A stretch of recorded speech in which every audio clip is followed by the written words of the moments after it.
ಪರಮಪೂಜ್ಯ ಸಿದ್ಧಲಿಂಗ ಮಹಾಸ್ವಾಮಿಗಳವರು ಬಹುಶಃ ನನ್ನ ಪುಣ್ಯ 28 ವರ್ಷಗಳು ಈ ಮಠದ ಸೇವಾ ಕಾರ್ಯಗಳಲ್ಲಿ ತೊಡಗಿಸಿಕೊಂಡಾಗ ಪ್ರೀತಿಯಿಂದ ಅತ್ಯಂತ ಮಮತೆಯಿಂದ ಒಬ್ಬ ತಾಯಿ ಕಳ್ಕೊಂಡ್ರೆ ಆ ತಾಯಿ ಸ್ಥಾನವನ್ನು ತುಂಬಲಿಕ್ಕೆ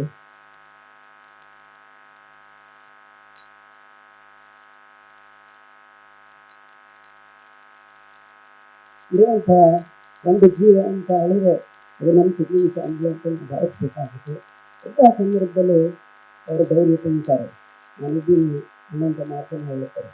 ಪ್ರತಿ ದಿವಸ ನಾನು ಇದು ಅಹಂಕಾರಕ್ಕೆ ಹೇಳ್ತಾ ಇಲ್ಲ ಅಥವಾ ಮತ್ತೊಂದು ಕಾರಣಕ್ಕೆ ಹೇಳ್ತಾ ಇಲ್ಲ. ಅವ್ರಿಗೆ ಯಾವಾಗೆಲ್ಲ ವಿಶ್ವಾಸ ಅನಿಸುತ್ತೆ ನೆನಪಾಗುತ್ತೆ ಸಿದ್ಧಲಿಂಗ ಸ್ವಾಮಿಗಳು ಫೋನ್ ಮಾಡಿ ವಿಚಾರಿಸ್ತಕ್ಕಂಥದ್ದು, ತಮಾಷೆ ಮಾಡ್ತಕ್ಕಂಥದ್ದು, ಏನು ಮಾಡ್ತಿದ್ದೀರಾ ಅಂತ ಕೇಳೋವಂಥ ಹೇಳಿ ಇವೆಲ್ಲ ಮಾಡಿದಾಗ ನನಗೆ ತಾಯಿ ಕಳ್ಕೊಂಡಿದ್ದೀವಿ ಅನ್ನೋಂಥ ಭಾವ ಇಲ್ಲ. ತಾಯಿಯನ್ನು ಎಲ್ಲಿ ನೋಡ್ತಾ ಇದ್ದೀವಿ ಅಂತ ಹೇಳಿದ್ರೆ ಅದು ಸಿದ್ಧಲಿಂಗ ಸ್ವಾಮಿಗಳು ನೋಡ್ತಾ ಇದ್ದೀವಿ ಅನ್ನೋಂಥ ಭಾವನೆಯನ್ನು ವ್ಯಕ್ತ ಮಾಡಿ ಪೂಜ್ಯರು ಏನು ಮಾಡ್ತಿದ್ದಾರೆ. ಯಾವತ್ತು ಈ ಮಠ ಸಿದ್ಧಲಿಂಗ ಮಠ ಬೇರೆ ಅಲ್ಲ. ನಾವು ಆಶಾಸಕ್ಕಾಗಿ ಈ ಮಠ ಮುಂದೆ ಏನಾಗ್ಬೋದು ಗೊತ್ತಿಲ್ಲ, ಮುಂದೆ ಬರುವಂಥ ಸ್ವಾಮಿಗಳಿಗೇನಾಗ್ಬೋದು ಗೊತ್ತಿಲ್ಲ.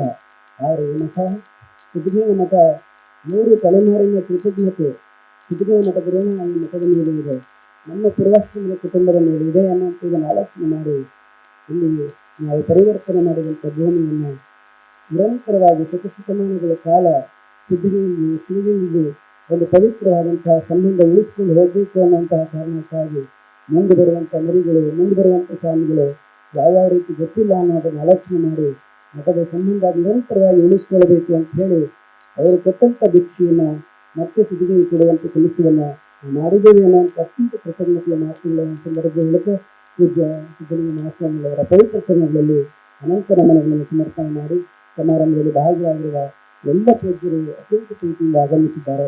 ನಮ್ಮ ಮಠ ಅಂತ ಭಾವಿಸಿದ್ದಾರೆ. ಹಿರಿಯ ಮಠದ ಶ್ರೀಗಳವರು ಹೆಚ್ಚು ಮಾತನಾಡಿದ್ದಾರೆ ನಮ್ಮ ಬಗ್ಗೆ. ನಾವು ಎಷ್ಟು ಕೆಲಸ ಮಾಡ್ತಿದ್ದೇವೆ, ಎಷ್ಟು ಓದ್ತಿದ್ದೇವೆ ಅನ್ನೋದು ನಿಜಕ್ಕೂ ನಮಗೆ ಅಷ್ಟು ಅವಕಾಶಗಳು ಸಿಕ್ಕಿಲ್ಲ. ಆದರೆ ಮಾಡುವಂಥ ಕೆಲಸದಲ್ಲಿ ನಾವು ಇನ್ನೂ ಹೆಚ್ಚು ಮಾಡಬೇಕಾಗಿರುವಂಥ ಬಹಳಷ್ಟಿದೆ ಅನ್ನೋಂಥ ಮಾತನ್ನು ಈ ಸಂದರ್ಭದಲ್ಲಿ ಹೇಳ್ತಾ ಎಲ್ಲ ಪೂಜ್ಯರ ಪ್ರೀತಿಯವರ ಆಶೀರ್ವಾದ ಸದಾ ಶ್ರೀ ಮಠದ ಮೇಲೆ ನಮ್ಮ ಮೇಲೆ ಇರಲಿ ಅಂತ ಆಶಿಸಿ ನಮ್ಮ ನರಸ್ವಾಮಿಯವರು ಈಗ್ತಾನೆ ಆಗಮಿಸಿದ್ದಾರೆ. ಅವರಿಗೆ ಸ್ವಾಗತವನ್ನು ಕೋರ್ತಾ ನಮ್ಮ ಪೂಜ್ಯ ನರೇಶ ಶಾಂತನ ನಿರ್ದೇಶಕರ ಮಹಾಸ್ವಾಮಿಗಳವರು ನಡೆಸಿದ್ದಾರೆ. ಅವರಿಗೆ ಸ್ವಾಗತ ಕೋರ್ತಾ ನಮ್ಮ ಗುಂಡ್ಲುಪೇಟೆಯಿಂದ ಕಡಗೂರಿನ ಶ್ರೀಗಳವರು ಆಗಮಿಸಿದ್ದಾರೆ. ಅಲ್ಲಿಂದ ನಮ್ಮ ಪ್ರೀತಿಗೆ ಶ್ರೀ ಮಠದ ಮೇಲೆ ಇರುವಂಥ ಆತ್ಮೀಯತೆಗೆ ಆಗಮಿಸುವುದರ ಮೂಲಕ ನಮ್ಮ ಮಠದ ಸಹಿತ ತುಂಬ ಚೆನ್ನಾಗಿ ಬಳಸಿದ್ದಾರೆ. ಮಠ ನೋಡಿದಾಗ ಬಹಳ ಸಂತೋಷ ಅನ್ನಿಸ್ತಾ ಇದೆ. ಇಂಥ ಪೂಜ್ಯ ಶ್ರೀಗಳವರು ಅಷ್ಟು ದೂರದಿಂದ ಇಲ್ಲಿ ಬಂದು ಇವತ್ತು ಆಸೀನರಾಗಿದ್ದಾರೆ. ಅದ್ರ ಜೊತೆಯಲ್ಲಿ ಬೆಳಗ್ಗೆ ಸೋಮಳ್ಳಿ ಮಠದ ಗುಂಡ್ಲುಪೇಟೆ ತಾಲೂಕು ಅವರು ಸಹಿತ ರಾತ್ರಿಯೇ ಬಂದು ಬೆಳಗ್ಗೆ ಪೂಜೆ ಪ್ರಸಾದ ಸ್ವೀಕಾರ ಮಾಡಿ ಆಶೀರ್ವಿಸಿ ಹೋಗಿದ್ದಾರೆ. ಎಲ್ಲ ಪೂಜ್ಯರಿಗೆ ಅನಂತ ಕೃತಜ್ಞತೆಗಳನ್ನು ಅರ್ಪಿಸ್ತಾ ಇವತ್ತು ನನಗೆ ಬಹಳ ಹೆಮ್ಮೆ ಅನಿಸ್ತಾ ಇರೋದು ಏನಕ್ಕೆ ಅಂತ ಹೇಳಿದ್ರೆ, ನಾವು 3 ದಿವಸದ ಕಾರ್ಯಕ್ರಮ, 3 ದಿವಸದಲ್ಲಿ ಜಾತ್ರೆಗಳಿಗೆ ಬಂದು ಹೋಗುವಂಥ ಜನ ಇದ್ದೇ ಇರ್ತಾರೆ. ನಿನ್ನೆ ಬಂದವರು ಇವತ್ತು ಬರಲ್ಲ, ಇವತ್ತು ಬಂದವರು ನಾಳೆಗೆ ಬರಲ್ಲ, ನಾಳೆಗೆ ಬಂದವರು ನಾಳೆಗೆ ಬರಲ್ಲ. ಇಂಥ ಪರಿಸ್ಥಿತಿಯಲ್ಲಿ ಈ ಉರಿ ಬಿಸಿಲಲ್ಲಿ ಜನ ಸೇರ್ತಾರೆ ಇಲ್ಲ ಕಣಪ್ಪ, ಏನಪ್ಪ ಮಾಡೋದು, ನಮ್ಮ ಮರ್ಯಾದೆ ಎಷ್ಟು ಹೋಗ್ತದೆ ಅಂತ ಅಂದ್ಕೊಂಡಿದ್ದೆ. ಆದರೆ ಇದಕ್ಕೂ ನಿಮಗೆ ಸಾಷ್ಟಾಂಗ ನಮಸ್ಕಾರ ಆಗಬೇಕಾಗಿದೆ. ಯಾಕೆ ಅಂತ ಹೇಳಿದ್ರೆ ನಮ್ಮ ಗೌರವವನ್ನು ಉಳಿಸಿದ್ದೀರಿ ಅಂತೇಳಿ ನಾವು ಭಾವಿಸ್ಬೇಕಾಗಿದೆ. ವಿಶೇಷವಾಗಿ ಮಹಾಸಭೆಯ ಎಲ್ಲ ಅಧ್ಯಕ್ಷರುಗಳು, ನಮ್ಮೆಲ್ಲ ಸುತ್ತಮುತ್ತಲಿನ ಗ್ರಾಮದ ಎಲ್ಲ ಶ್ರೀಮಠದ ಅನನ್ಯ ಪ್ರೀತಿಯನ್ನು ಇಟ್ಟುಕೊಂಡಿರುವಂಥ ಭಕ್ತರು, ವಿಶೇಷವಾಗಿ ನೆಲಮಂಗಲದಿಂದ ನಮ್ಮ ತಂಡ ನಮ್ಮ ಇಂದಿರಾಸುರೇಶ್ವರು ರಾಜಮ್ಮ ಅವರ ಜೊತೆಯಲ್ಲಿ ಆಗಮಿಸಿರುವಂತಹ ಬಹಳ ಹೆಮ್ಮೆ ಮತ್ತು ಅಭಿಮಾನಕ್ಕೆ ಸಾಕ್ಷಿಯಾಗಿದೆ ಅನ್ನುವಂಥ ಮಾತುಗಳನ್ನು ಈ ಸಂದರ್ಭದಲ್ಲಿ ಹೇಳುತ್ತಾ, ಸೇವೆ ಮಾಡಬೇಕು, ಯಾರು ಕೃತಜ್ಞತೆ ಕೊಡ್ತಾರೋ, ಯಾರು ಗೌರವಿಸ್ತಾರೋ ಅನ್ನೋದು ಮುಖ್ಯ ಅಲ್ಲ, ನಮಗೆ ಸಂತೋಷ ಆಗಬೇಕು. ನಮ್ಮ ಮಕ್ಕಳು ಬಹಳ ತುಂಟಾಟ ಮಾಡ್ತಿರ್ತಾರೆ, ನಮ್ಮ ಮಕ್ಕಳು ಬಹಳ ಖ್ಯಾತೆ ಮಾಡ್ತಿರ್ತಾರೆ, ಟೀಕೆ ಮಾಡ್ತಿರ್ತಾರೆ. ಅವ್ರನ್ನೆಲ್ಲ ನೋಡಿದಾಗ ಏನಪ್ಪ ಇಷ್ಟು ಅಂತ ಅನ್ನಿಸ್ತಾ ಇರ್ತದೆ.